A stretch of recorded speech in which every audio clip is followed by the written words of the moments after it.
Hi everyone, welcome to Writer's Corner. My name's Rudrani, and once again I'd like to share another one of my short stories with you all. And today's story is called The Train Journey, which I wrote a while back in 2014. And I hope you like it. So, let's start.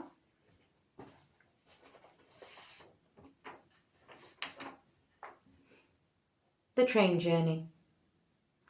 It was a Friday evening in early March. It was still quite cold for that time of the year. The sun began to set and darkness slowly enveloped the sky. As I worked only in the morning on Fridays, I spent my free afternoon shopping in Manchester.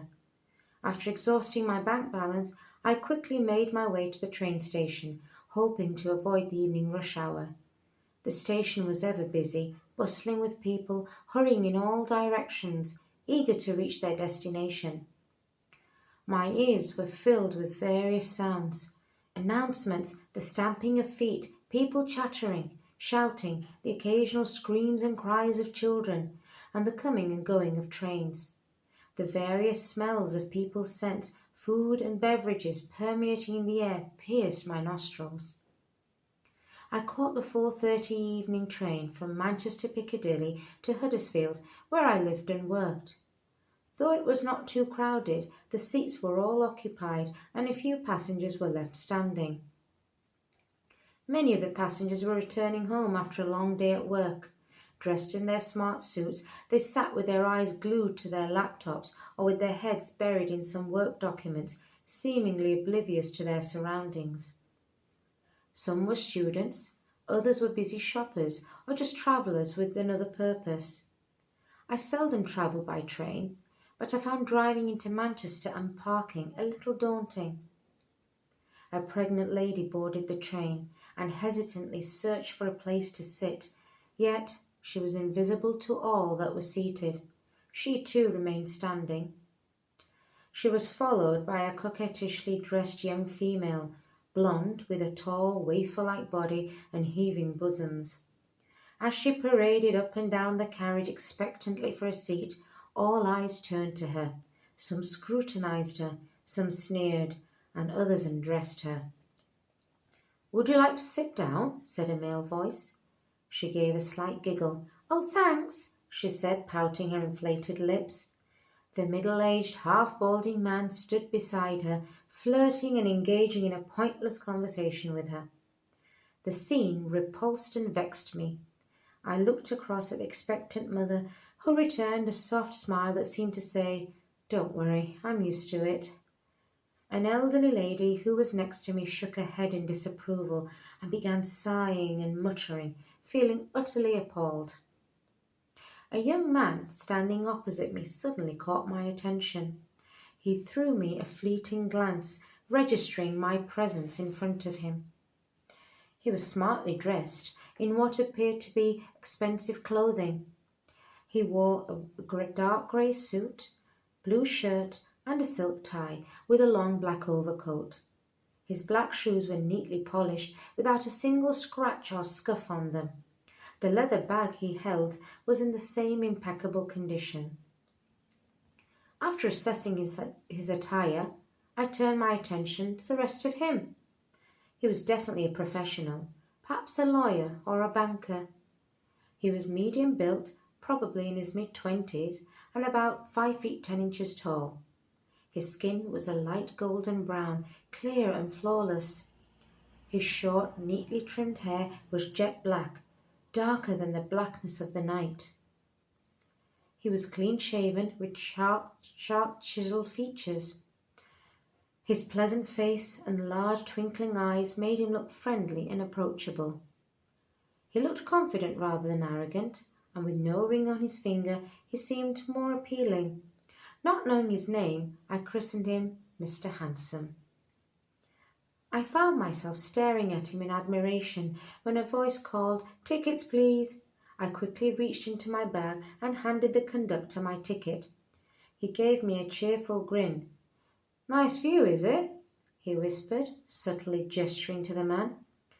He stamped my ticket and handing it back, he added, "Thank you. Enjoy the rest of your journey." To conceal my embarrassment, I tried to look busy, checking non-existent messages on my mobile phone. Then my thoughts went to Jay. Jay was my 7 o'clock blind date that evening. It had been arranged by my parents. Though they did not call it a blind date themselves, I knew that that was their intention. He was a family friend whose parents knew mine. According to them, we used to play together as young children. My memories of him were rather vague, and now, after more than 20 years, I would meet my estranged friend again. However, my parents wanted us to be more than just friends, provided all things went well. I was a little sceptical of the whole blind date setup, but a part of me was curious to meet this childhood friend. Jay was now a doctor, and he had recently started working in the same hospital as my father. This prompted my father to play matchmaker. I remembered my mother's words. "Tina, you're 26 and you're not going to get any younger. You haven't found anyone yet, so you just need a nudge in the right direction." I began to wonder what he'd be like, if he was jovial and talkative, and what his interests were, if we would have anything in common, if he remembered me, and what he thought of this blind date. I wondered what he looked like, if he was short or tall, fat or thin, if he had nice eyes, nice hair. I looked at Mr. Handsome. I hope he looks like him, I thought. Most of all, I wondered what he'd think of me. My thoughts were abruptly interrupted by an announcement. It was the first stop. Several people alighted, allowing some seats to become available. "After you," said Mr. Handsome in a deep, husky voice. He sat opposite me, and next to him was the elderly lady facing the expectant mother, who was next to me. It was as if all four of us were destined to travel together. "Would you like to sit next to your wife, dear?" the elderly lady asked him. We instinctively looked at each other, surprised and a little embarrassed, and then at the lady. "Oh no, we're not together," he said politely. "Oh, I'm sorry," she replied. "It's okay," he said, and gave me a mischievous smile. My pulse raced. I blushed and felt the blood rush to my face. I quickly turned away and looked at my watch. It was almost 5 o'clock. Another 2 hours to go before the big meeting. I caught my reflection in the window and casually began checking my hair and makeup. "Breathe in, suck your cheeks in a little, and don't slouch," instructed the voice in my head. The atmosphere on the train grew lively with the occasional peals of laughter. People were chatting endlessly, some to one another and others on their mobile phones, sharing their conversation with everyone else on the train. Meanwhile, the young man began to read a book, a novel which I recognized instantly. Hailing from a literary background, I was very familiar with many works of fiction. "Are you studying English literature by any chance?" inquired the lady, indicating to his book. He said, putting his book down. "Oh, sorry, no, I'm just reading for pleasure." "Ah, I see. I haven't read this one," she said, looking at the book. "How is it?" "It's really good. Well, I like it, and Somerset Maugham is one of my favourite writers." "Mine too," I thought. "What a coincidence! I wonder what he actually does." "Really, that's nice to hear," she said. "I don't see many young people reading these classics, unless they're studying for some course or degree. My nephews— Oh, sorry, am I keeping you from your book?" No, not a problem. Please, you were saying." "Oh, yes, my nephew's studying English literature, combined with something else. Law, I think. I keep forgetting. Anyway, he's at Edinburgh University. He's in his second year now. He says he's really enjoying it, but I just hope he's talking about the course and nothing else." She chuckled, and he joined in. They continued their small talk for a while. My destination had finally arrived. I gathered my belongings and made my way to the exit. The train came to a halt, and as I stepped off it, I noticed him behind me. As we left the station, he walked towards the taxi stand. I secretly bid the handsome stranger goodbye and made my way to the station car park. I reached home at 5:30. I had 1.5 hours to make myself presentable.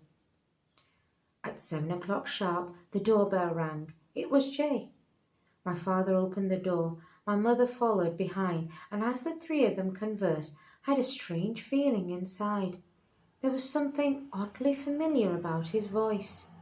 My curiosity grew. I was suddenly filled with nervous excitement. Tina, my mother called. I hurried downstairs and was pleasantly surprised at whom I saw. Oh, hello, Tina. We meet again, he said astonishedly. I'm Jay Thackeray. Hello, I spluttered. Did you enjoy your trip home? Nice view, I take it, said my Mr. Handsome, giving me a cheeky grin. I was on cloud 9. That was truly a worthwhile train journey. Thank you. I hope you liked that. Please click like, share, and subscribe. Thank you for listening and watching, and see you again. Bye.